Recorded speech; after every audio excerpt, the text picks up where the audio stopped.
last week. We didn't expect to be live.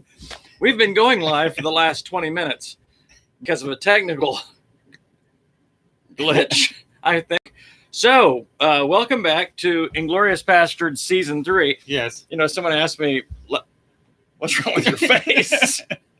Okay, I just had to. This is my new mask. I'm wearing my Joker face mask, which I take out and keep it around my neck. Although your office is very hot, so I'm going to take it off right now. Well, you're scaring a lot of little children with that thing. Are they running away from you, shrieking and crying? Hoping to scare you, but just got a chuckle or two. So I got a question from a listener. Okay, good. You ready? When are you going to end? Is that what? No, they said, how can it be Season 3? It's still the same year. I'm not getting into that one because I somehow don't understand the algorithms of seasons in your brain. Well, here's what's going on. Let's just do another season. 2020. We just did one episode, Bruce. 2020 has been such a phenomenally interesting year. It has. That I thought we should have 3 seasons in there versus 1 or 2. Right now, we're in the sweeps. Right, but you were ready to. Yeah, I think if you were deciding, we'd be in season 18. You just like to do it. You're that person by personality. I like new things. You like new things. So I realize. Can we start a new season? That's what it is. I'm tired of this season. Right in the middle of this, right here. Why don't we just start a new season right now? Okay, let me end this stream. Boom. No, we are back, and we're glad to be back. And episode 9 of season 3, which is remarkable we've gotten that far. But thank you for letting us. Can we get to 10? Will you let us do 10? I think we should do 10, but I do want to tell our listener viewers that Roger somehow has set up his computer in Audacity where it mutes me, but he can say anything. I'm not kidding you. Literally, Roger can say anything as clear as a bell. When I speak, it goes. I mean, that's the most bizarre thing. The Inglorious Pastords have become the masters of technical difficulties.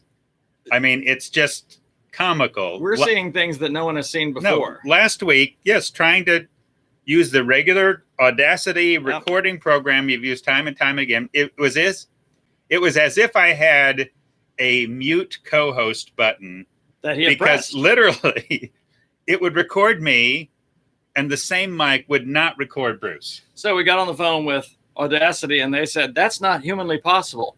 So we've decided this is divine intervention. And I have nothing to say.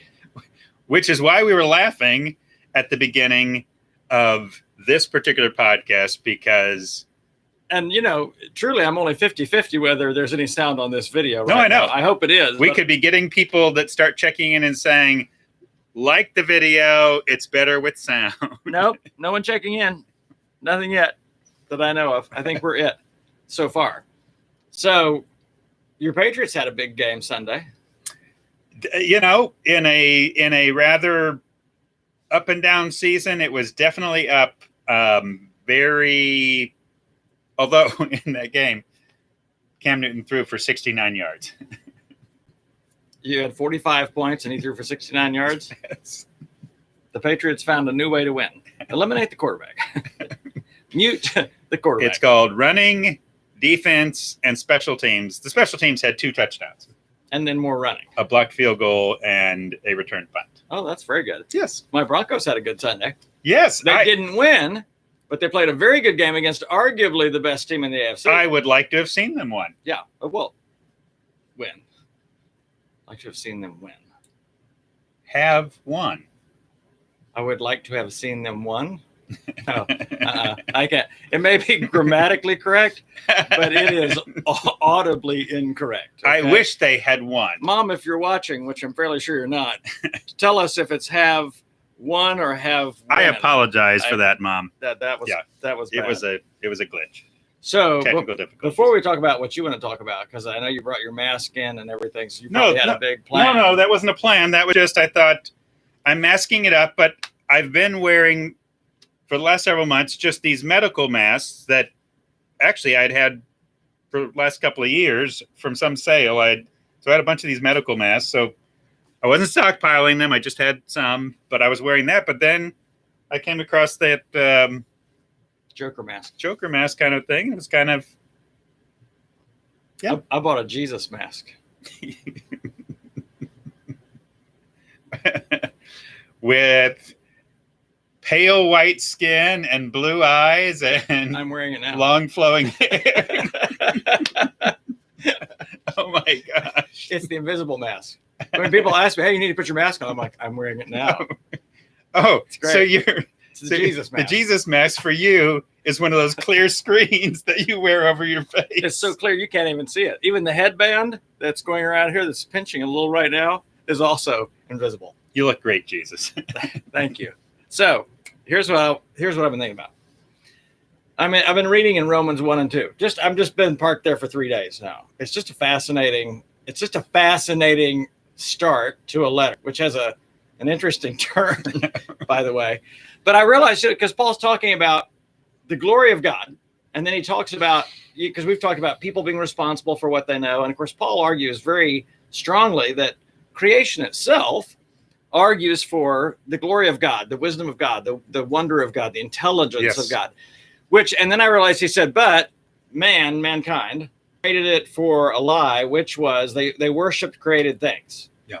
And I realized as I thought about this for the last 3 days, I'm realizing in my mind, I'm curious to get your take on it, but in my mind, that's what the evolutionist is doing. They're worshiping the creation versus the creator. We're saying in evolutionary theory, hey, creation created itself. So give it 6 billion years, and we had this big bang, and we had then one cell that somehow formed, and then that one cell became multiple cells and became everything that we see. And given enough time, it's possible. And the more that I thought about that, for me, it doesn't answer a lot of. I mean, I believe that creation or evolution are faith issues. I really do. For me, though, the evolution argument actually. Because for years I've said, I don't really care whether the person believes evolution creation. It doesn't matter to me. God, I'm clear that God created it. So if he used an evolutionary process, that's fine. But then I realized that's just it's not even possible. Because I have a certain number of clients that are either atheist or agnostic. We've had some of these talks. But for me, the whole thing about the Big Bang, and it doesn't take into account 3 things I was thinking about this morning. Matter, where did matter come from?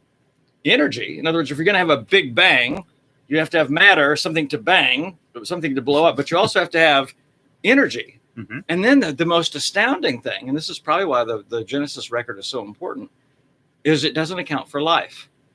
Even if you had matter and energy, in other words, you could even, I got thinking, you could see a body that has just died. Right. It's matter. It even has some energy in it that you'll see a twitch or a muscle movement, but it doesn't have life. And I thought, apart from all the scientific or even issues with evolution that could be argued, I'm just like, how do you account for matter, energy, and life? And then as I read Paul again, because I read it again this morning, I realized we traded it because we didn't want God. And he argues that at the very end of that chapter, he says they have become godless. Think about that. So they don't worship just gods of images of gold or silver or animal. They've become godless. And I realized it is a big deal. Whereas I've been sort of approaching it as not a big deal. I'm like, no.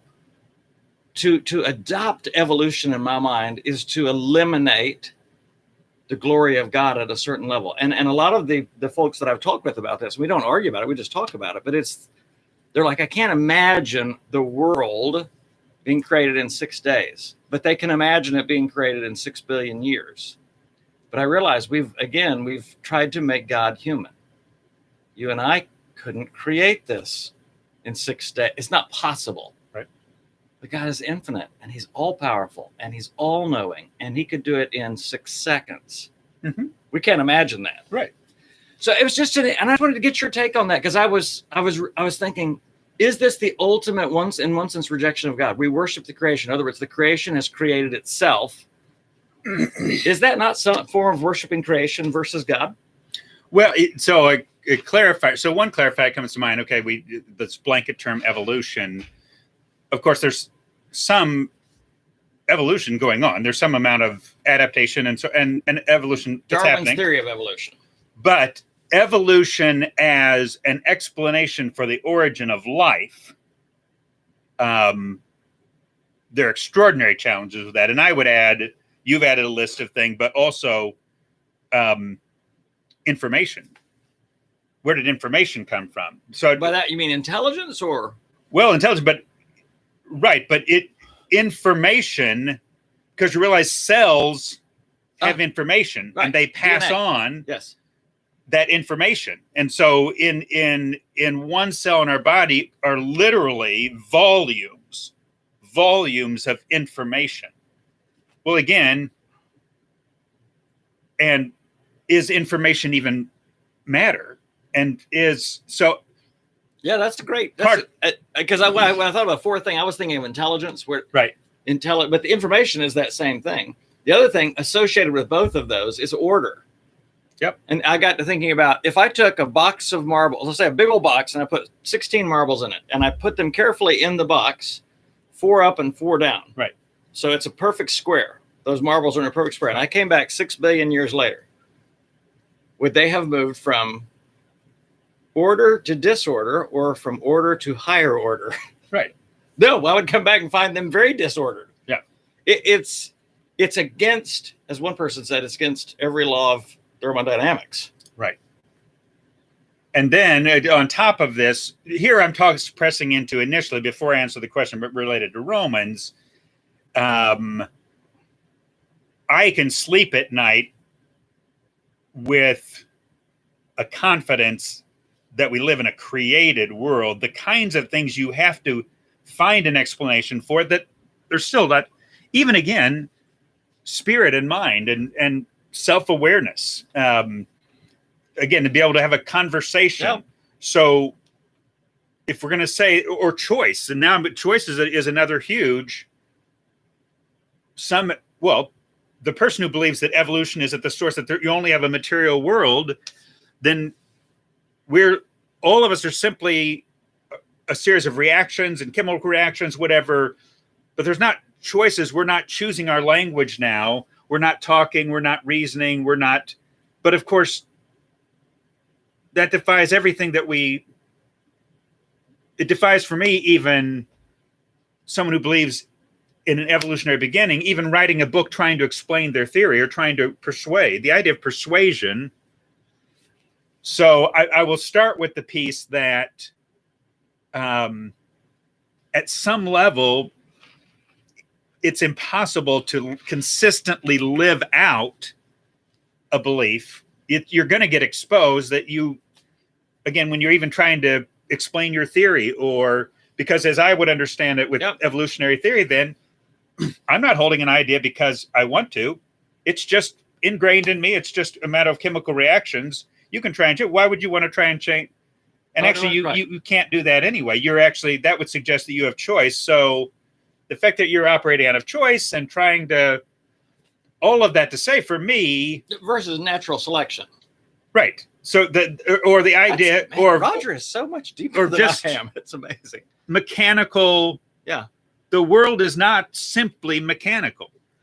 You can't have choice. You can't have love, which we would understand to be at the core of the world. We are appealing to people to have love as if they can, which of course, with an evolutionary understanding, if the world is purely material, people don't have choice. People are simply responding reaction. You can't love. You can't choose. Justice is not a thing. Compassion's not a thing. Choice is not a thing. Evil's not a thing. And in fact, there are a very, very small number of evolutionary philosophers who would say that again, there isn't such thing as choice, which there isn't such thing as evil. And almost no one else believes that. It just runs. That means there's no such thing as conscience. Right. Which means there's no such thing as guilt. And no such thing as wrong. And no such thing as even emotion at that point. But exactly. But we experience all of those things. So all of those things go against. Yeah. So what that does for me is I want to be kind and gracious and not attacking of people, let's say, who have an atheist or a person's origins of of life and trying to decide what's everything that's going on in their heart, I will only say that it seems that you do have to look past. And by the way, I've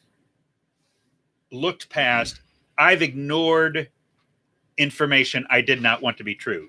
I will say this about me, and I think that's still going on. There's still places where there's something I don't want to be true, so I'm not going to research that further. I'm not going to look into that more. I don't want to know.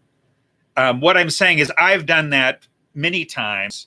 Where you've traded the truth of God for a lie, and you didn't want to know. Well, I've traded the truth of anything for a lie because I didn't like the implications of the truth. I didn't want to actually find out what the truth is. And I remember, was it Richard Nagel? There was a philosopher just in a very candid moment in one of his books saying he didn't want there to be a God. He was just honest. He said, I don't want a world that works that way. I don't.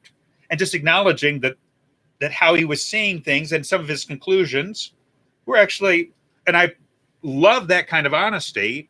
Yes. I can't look into everyone's hearts and say, you're just choosing against God, I think there are nuanced places to that, but I will say you have to look past a lot of evidence and that would suggest I've not heard convincing answers for evolution as a source of the beginning of life and all convincing answers to the kinds of things that we've talked about. So is God saying at some level, deeper down than people may even realize, that they could be looking another way because there's something they don't want to believe and they have replaced God? They have, because that past anything in the scriptures haunting, because I've thought even this week, once you take God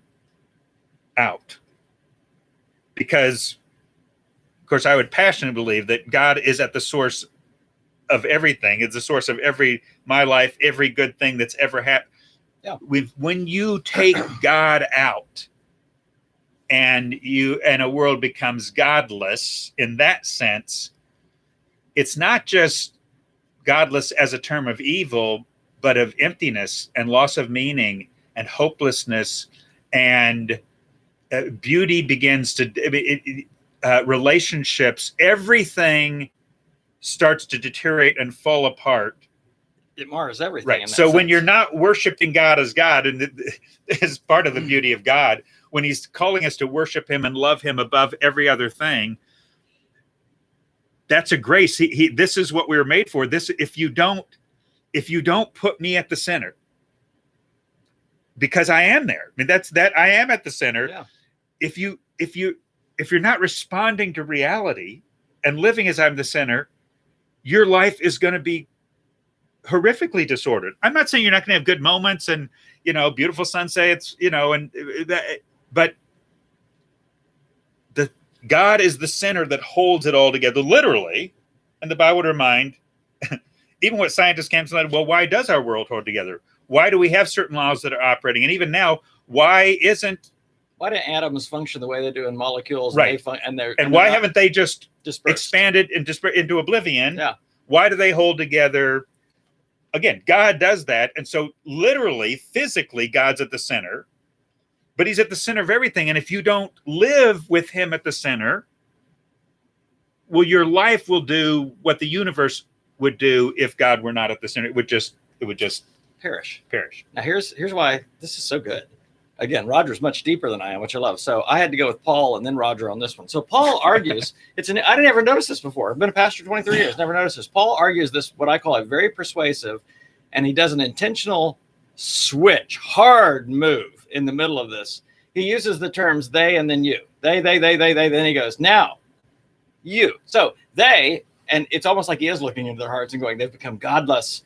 They've traded the truth of God for a lie. They didn't want God, and so they exchanged the truth of God for a lie. So whatever, Paul is making this real strong point that a person can choose.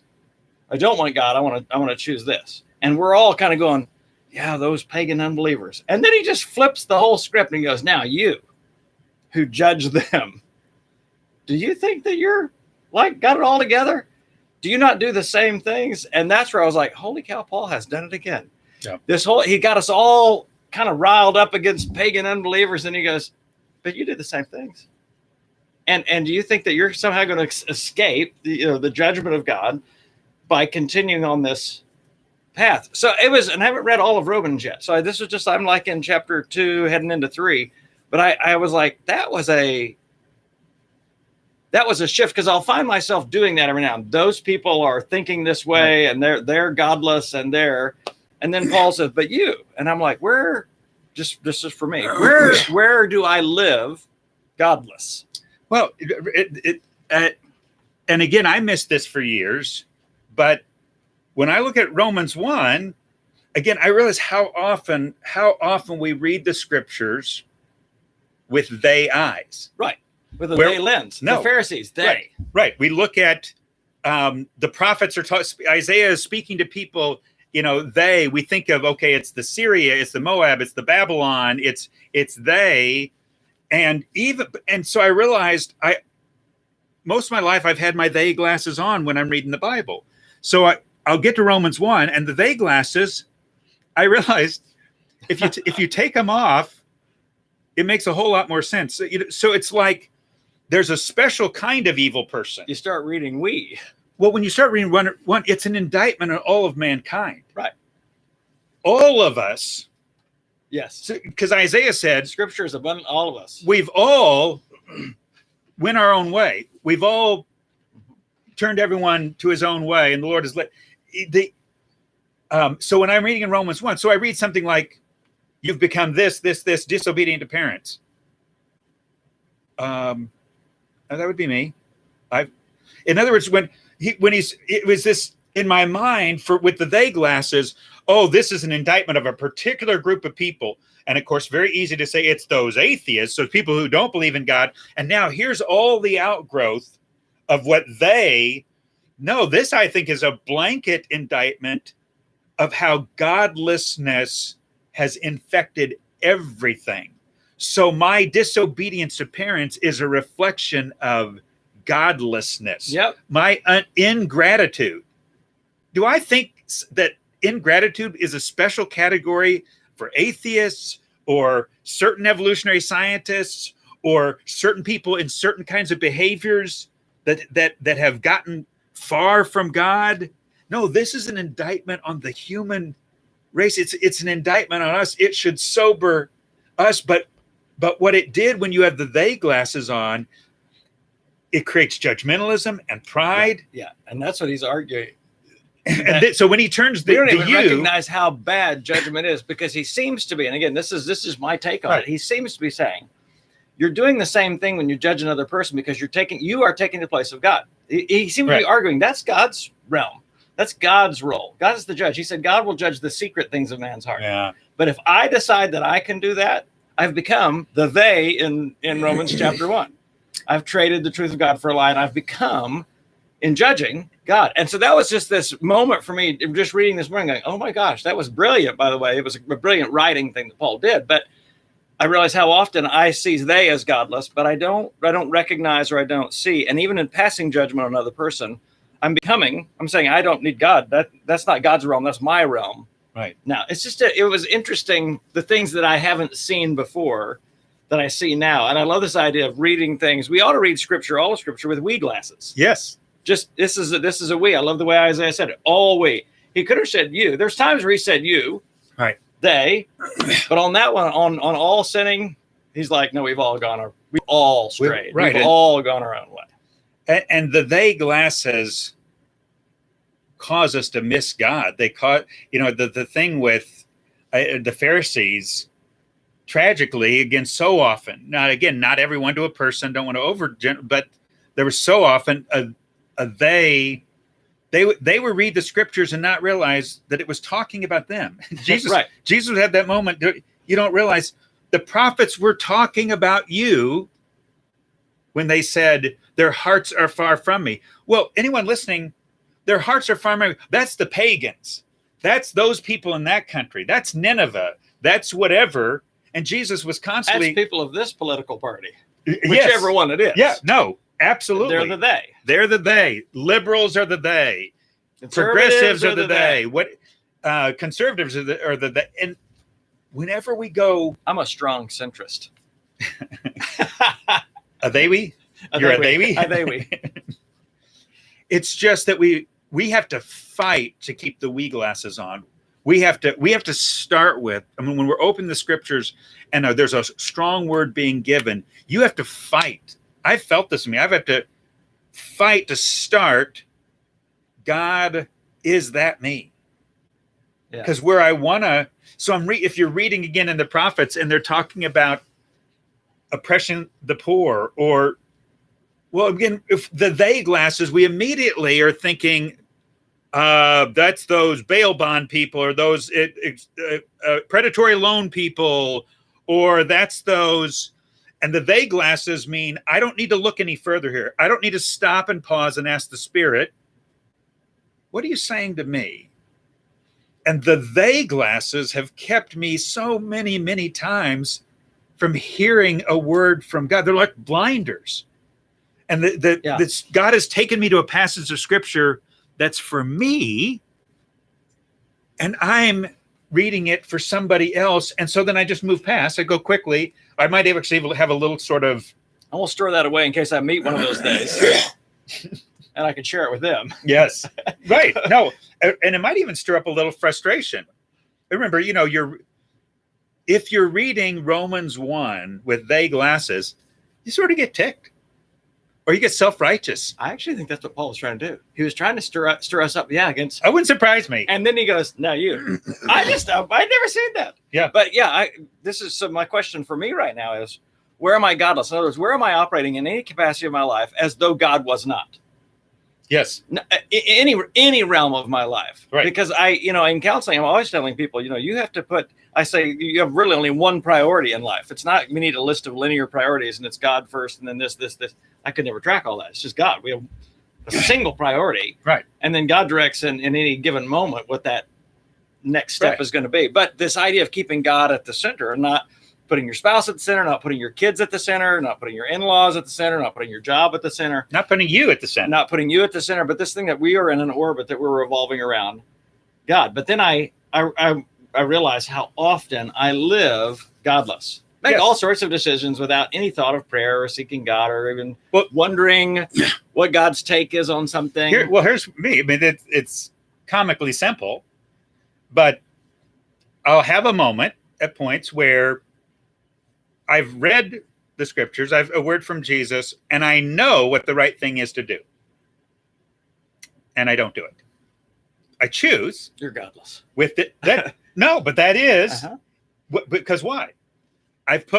I've decided, I've actually acted as if I have the right to choose. God, you're right. You've taken the place of God. No, I've taken the place of God.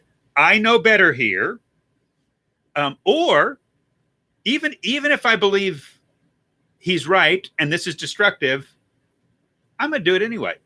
So now I'm taking choice, and I'm not surrendering to God, because here, if God is God, well, his word is final. You actually don't have a choice to ignore him. I mean, that's now God in his extraordinary, the humble giving us of choice. Okay, I can make that choice. I have no right to do that. I've now taken God's prerogative, but I think about the times where I've simply, no, I'm just not going to, as if I could. Well, yeah, that's godless. I am perhaps less godless than you, because I will sometimes take what I know to be God's revealed will on a particular thing, but then I think, but I'm the exception. That applies to all of they. But on this one, I'll be the exception. I wonder how often anyone else thinks, is that called exceptionalism? Or I'm the exception? Well, there are the moments, and probably everyone's had them, but this situation is different. I know what God was saying to them. Right. And why he was saying it to them. Right. Because of the darkness of their hearts. Right. Okay. So, yes, he's not filling the, thrilled about divorce, but my situation is different. If he doesn't, or whatever. I mean, whatever the thing is, I know he says integrity and telling the truth, but again, obviously here we've got a situation now. I'm sure it wouldn't apply. Again, I'm not saying there aren't wrestlings with trying to interpret. Oh, absolutely. But there's the time where I know. Yeah, you get the moment where I know the right thing, but I still feel like, yeah, I don't think this applies to me. I think I'm an exception. I think and I've been there where I flat out don't want to do it. Yes. I mean, I know this is the right thing, which is, I mean, that's the essence of rebellion. It's this, no, I don't want to do that. But in that moment I become godless. There's something else I was about to say about that, and then you went on a different track and I lost it. It's really, yeah. Well, and godless is again, I remember. Well, yes, godless was always a they word. Oh, absolutely. Those godless people, those atheists, right? Well, even it's the funny thing with that psalm. Remember that the fool has said in his heart, "Oh, yes, there is no God," right? Well, in the language, there is an interpretive addition. It's actually the fool has said in his heart, no God. And when we used to talk about the fool said in his heart, the thought was, forgive me, those atheists, right? Right. Those foolish atheists have said there's no God, when it seems the much deeper thing that he's saying, the fool has said, no, like I've done many times, no, God, not going to do it. Not going to do it. I've seen a great T-shirt that says "commas matter," and underneath it says, "Let's eat, comma, Grandpa." And then underneath it says, "Let's eat, Grandpa." No, God is different. It's kind of a fundamentally different thing than just saying there is no God. But it becomes very they. No, great. It becomes. I believe in God, so I'm not but I have said no, God. Which, when I do that, I'm acting as if there isn't. In other words, I've just taken him out of his position of authority because God is the ruler of everything. And so when I say no, I've actually, no, we're going to take you out of the ruler position here.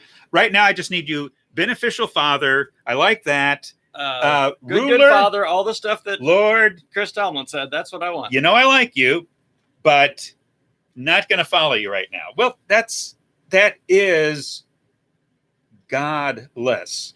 And we need the sobering. I think it's just for us, what we're verbalizing here, even for people listening, just to sometimes even verbalize and say, I've been godless. Yeah. That's just a way of taking the they glasses off. Because again, godless has always been a term about those people. And I've got to look and say, where am I being godless? I think another way that can happen is, again, and I realize the challenge of trusting God and faith. Yep. But even where maybe I'll see a word from God about being generous, and maybe I'll feel a little tug in my heart from God to give, but I'm worried if I give that money away, I won't have those resources and I could get in trouble. And I realize there's a point where I can live as if God is not taking care of me. That this fine little part of godless can also be, I don't trust him be big enough to take care of me. So if I give this money away and I'm left with nothing, or I'm wearing, what if something happens with my business? What if something happens I've got to keep a certain amount of, but I realize at times I've not let God be God. I've been godless in that he was calling me to do something, but I was too afraid to trust him. And this part where if he's God, he can come through. He can take care of me. It's interesting that I quote a lot in this series of talks I've been doing, Fearless, where I say, I quote someone, I can't remember who it is, it says, worry is looking into the future as if God isn't there. Yes. But I thought as I'm listening, I'm like, storing up wealth, hoarding is also being stingy is also looking into the future as if God is not there. Yes. Because if I'm worried about giving this resource, because I won't have it later, and I'm going to get in trouble later. What if something? Right. Well, that becomes we are so crazy. I know that God's going to be there. So this is all circling back to something else I wanted to talk about. I know I'm not giving you a shot at what you wanted to talk about today. No, I don't. But again, we come into this. There's 100 things I'm enjoying. I was thinking I've got a new word for the year instead of unprecedented and uncertainty. Is it a made up word? No, because I like those. You come up with some really good. We came up with a new word this morning pre-podcast called COVIDry. COVIDry is anything associated or related to COVID. And instead of going into detail about what it was, you just say it's COVIDry. I like that, COVIDry. Yes. COVIDry. No, but I realized start of the year, the word was progress. And then the word deteriorated throughout the year. Progress was an ill-fated word going into 2020. Yes, it was. But stay with me. So I realized I've got a whole new word that I've been reflecting on since I turned the corner in July, thanks to you helping me. But it's faithful. It's this thing that I have watched throughout this year. As difficult thing we were in the beginning of the year, and then I watched just a little bit of a turn in some things. And the turn that happened in me was, this is not a lost year. This is not, let's just get to 2021. This is, no, we can serve people. We can love people. And as I turned that corner, and I shared this with you as listeners, as I turned that corner, I watched God, interestingly enough, provide in different ways that I never even imagined. And I realized, why do I do this? I have enough history with God to know He's going to be there. He's going to take care of it. But I get in these anxious places or, the what if places, or I need. Yeah. And then I'm like, God is so faithful. It's a little bit like, can you imagine if we worried that winter was not going to end? I mean, literally, I'm not talking about a winter that goes into April, but we're worried that it's going to go into July but we don't worry about that. You know why? Because God's faithful. Right. And we know no matter how long winter is, spring is happening now in the Southeast. Spring's very short. Sometimes seems about 2 weeks. We go from 32 to 92. And of course, what he's saying has no application to our friends in Antarctica, but well, even South Florida. So wherever you are in the United States, or in the world, if you have seasons, the reason you have seasons, thanks, Roger, could have shot the whole thing, is the faithfulness of God. But even the places like Alaska that have, it's like light half the year, and I don't understand this, dark half the year, that's still faithfulness. Yes. I would simply opt not to live in Alaska. That's just me, though. But I mentioned Antarctica, where seasons are a comical term. Well, yeah. Well, we've gone from 85 below. Now we're in summer where it's... Last year I read a book about the Antarctica, and there's a couple of things that I would remind you. They do have seasons there. There's about 2 months where you can actually do stuff outdoors with 72 parkas on because it's only minus 50. Right. But winter, what they said, what the posture of this book throughout it was, it was a fictional story, but it's always saying, don't forget, Antarctica is always trying to kill you. Right. Antarctica is always trying to kill you. And I'm like, that's pretty solid.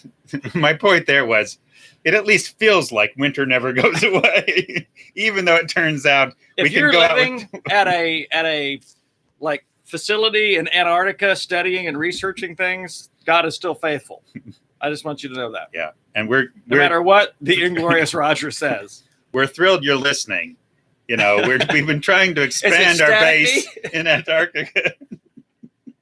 We've been dying to get into the Antarctic. It's a tough reach. I mean, once we got into the Arctic Circle, we're thinking let's get down there in the Antarctic. Yeah. By the way, have you ever figured out why that exists? Arctic, Antarctic, because they're both extremely cold. They seem the same.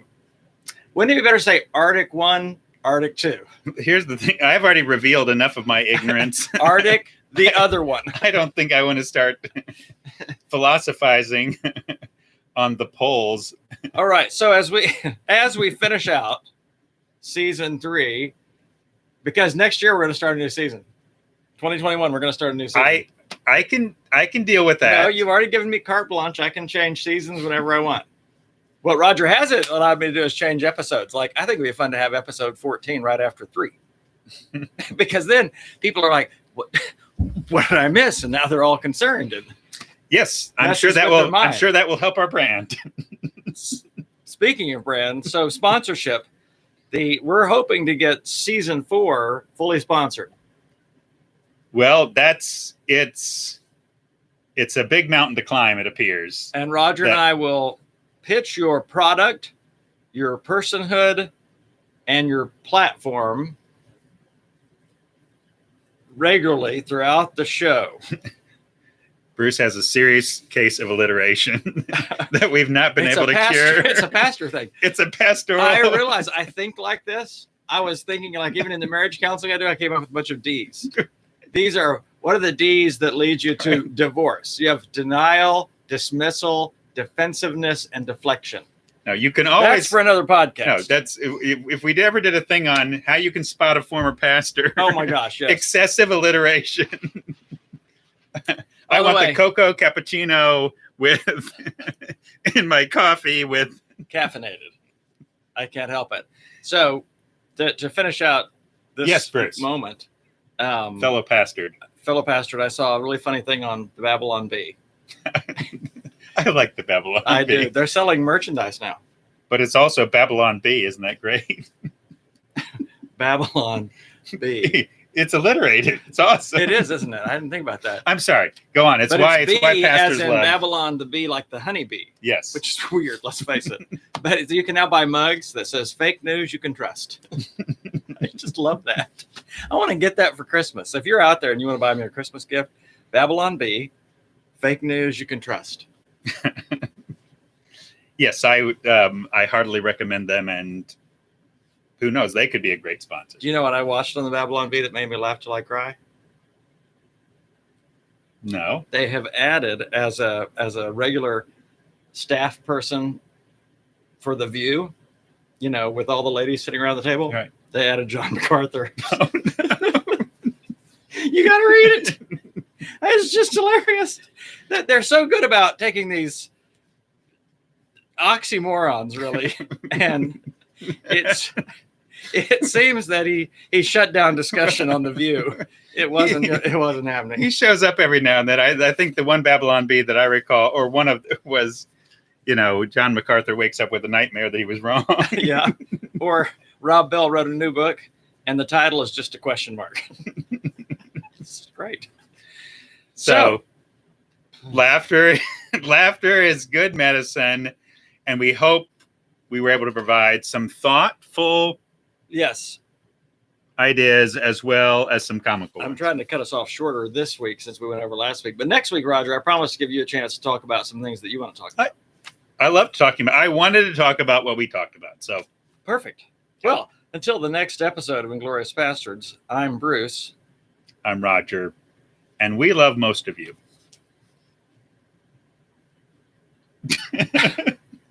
I have no words. I love all of you because I'm a follower.